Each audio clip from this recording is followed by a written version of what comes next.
Hi, this is the MTG Lance channel, and this is Lance. We're going to be doing a deck tech today. And you already saw the beginning where I said I was going to make a selesnya build with what the cards I have. It is actually not standard, but oh well. I mean, why not? We're going to start with the land. We have more like three different types of non-basic land. We're going to start out with the Grove Guardian. There's a land that you could tap for 1 mana. Pay 5 and tap 2 untap creatures. You control, sack this card and put an 8/8 elemental creature token with vigilance on the battlefield.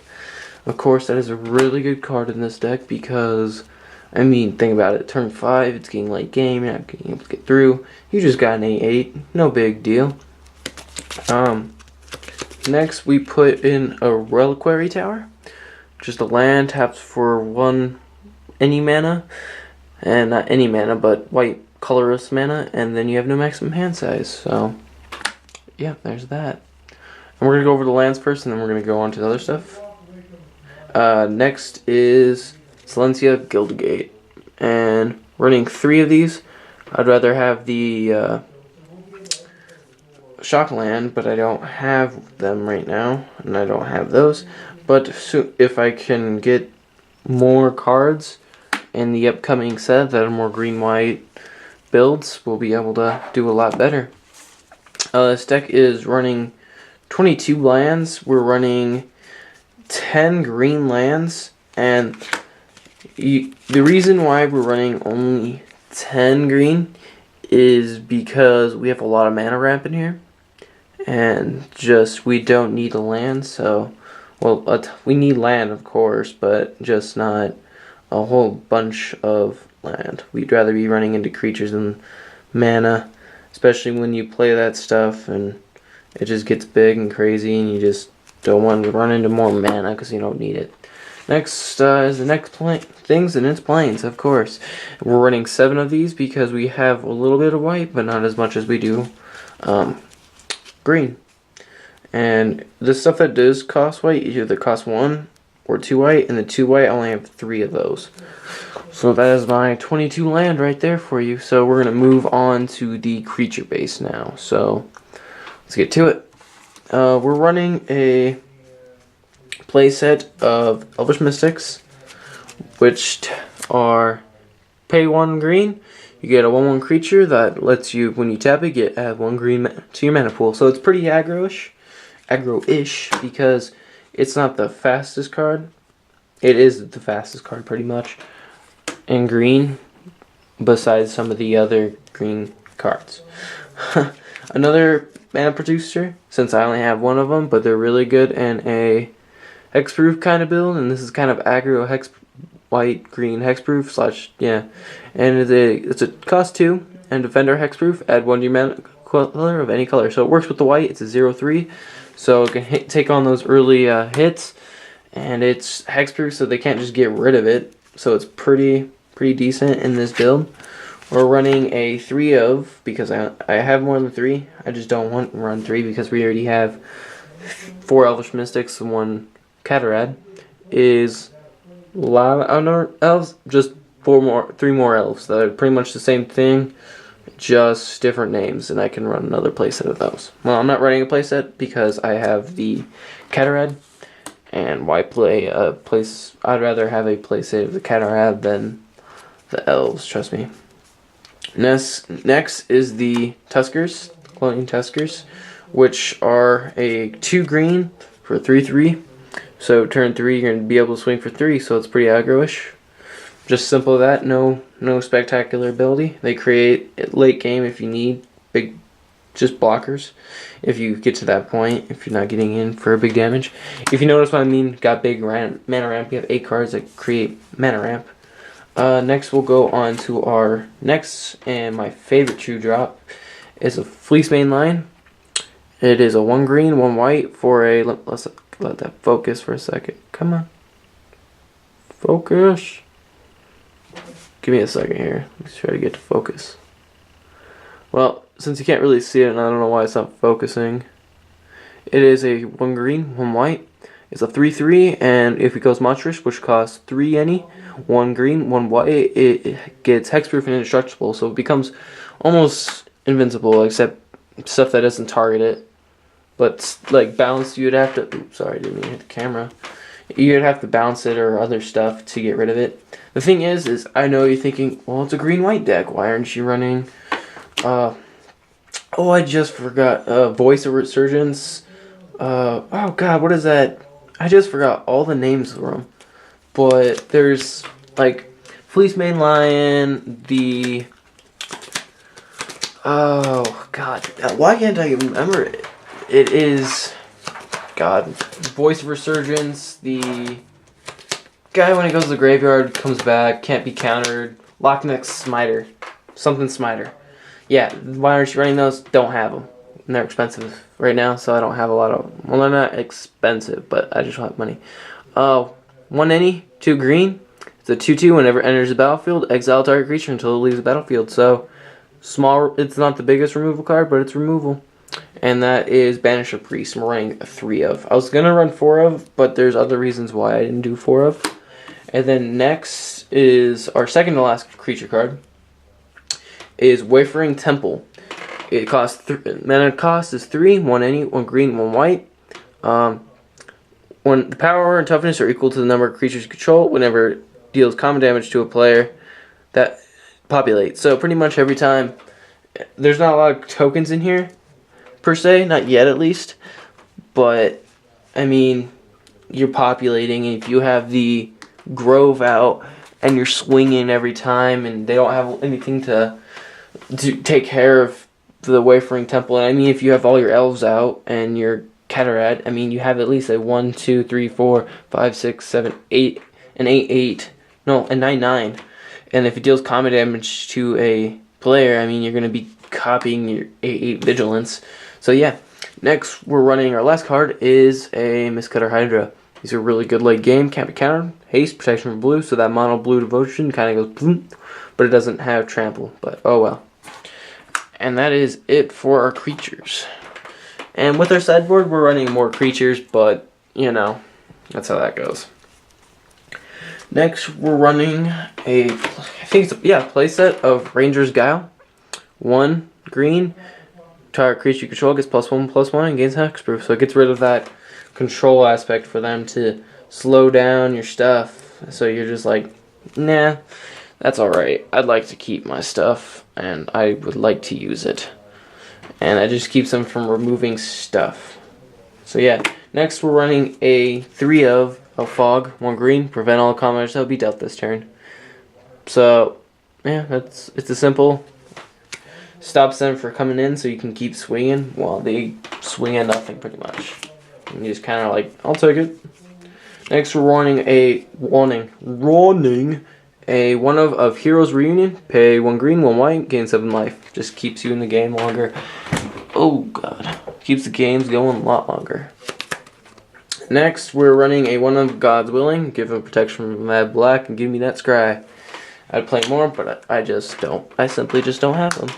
And I'm sorry if I'm bumping the camera. I'm trying to get it so I can film with like my hands here without getting weird angles or having to stand up.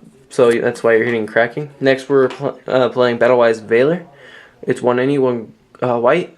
Target creature goes +2/+2 and scry. So if I need to get in there for extra damage, good. And then I get the scry ability. God, I need to. I don't know why it keeps moving, it just does. Next, I'm gonna move these creatures into the land out of the way, so I can show you the enchantments and equipment, because I have a lot of that too. Because, I mean, if you think about it, this deck depends pretty much on getting in quick and then getting those late game creatures out. You want him monstrous. I wish I had a playset of those. Playset of Voice, playset of Smiter, or Smith, I think it's Smiter. If I'm wrong, oops, my bad. But, I mean, if I could get a playset of those, that would be very nice.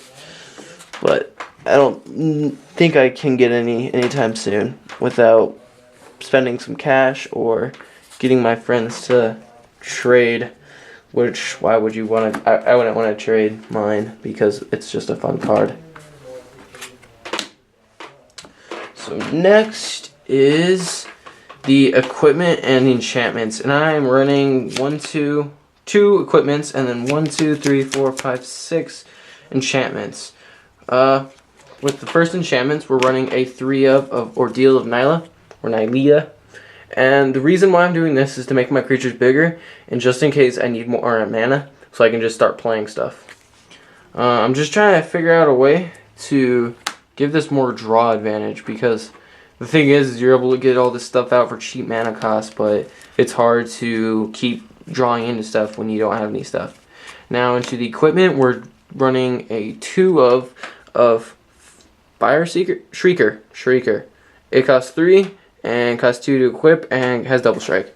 So pretty much it's like, oh, my Fleece main line, and you'll be able to monstrous him turn 5. Let's say you get him out there, anything happens to him. Turn 5 you have him out, next turn you just boom. Oh yeah, now I have a 4/4 double striker hexproof indestructible. So have fun with that. It's a good tactic. It costs a lot, but oh well. I mean, you're gonna want to use it late game. Now we only have one of these. It's my next is Unflinching Courage, which is 1 any, 1 green, 1 white.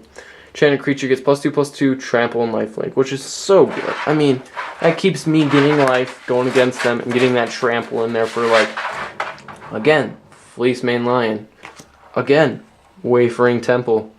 It just lets me get in there, populate, and if I can get a creature card that lets me draw, that's a green or white, put it down there in the description so I know.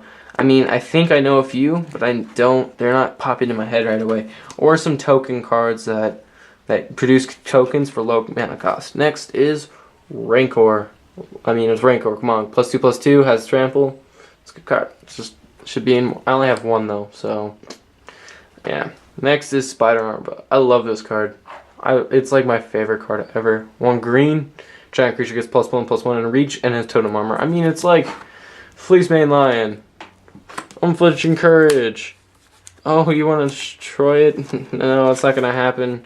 And if you were to be destroyed, I mean, like, if somehow you get around the hexproof and indestructible, Spider Armor is gonna go away before even Fleece main does, and it's just kind of like it's just the way Fleece main lion works is just, it can get so crazy in this format. I think not in this format, but just in the idea of it in general. Thing is I think if they had more cards to back it up, work with it, hexproof and indestructible, and once the Scryland comes, which it's coming in the next set, if you haven't looked at the spoilers, I'll put those down in the description. There's only 4. It's the 3 Scryland, blue white, red black, which I will be putting in my Rakdos build, and if you haven't seen that, go down in the description, it'll be down there. And then the green white selesnya. So I think there's potential in a green white build in the near future. We'll see how it does, and if it does get there, and if it doesn't, oh well. I'll probably still be trying to build it, because I like building decks in my spare time. Next, we're going to the sideboard. We're running a Trustin Summoner.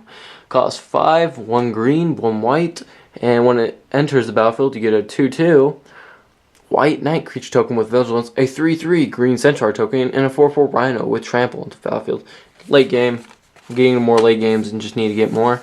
For these enchantment and artifact decks that are getting really popular, removal for those, just 2 green or 2 white, or either or, destroy target artifact or enchantment, and then I can populate just in case I have that grove out. Brave of the Elements, I only have a few white creatures, but you know, gives them protection for something if they're getting taken care of, because I'm getting rid of their good creatures. Next, we're running 2 Condemns, a white, 1 white, and put a target attacking creature onto its bottom of its owner's library. Its controller gains power to its toughness. So I mean, if you're getting hit for big, but you're gonna win next turn even with that life gain, you can just get rid of it.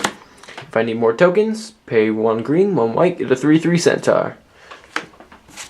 Next, we're running 2 Elixir of Immortality, just in case to go against some stall or whatever, or I just need to gain life, or just shuffle if all my creatures have been removed. I mean, and they're doing lots of board life with like Esper Control, gets them back in there.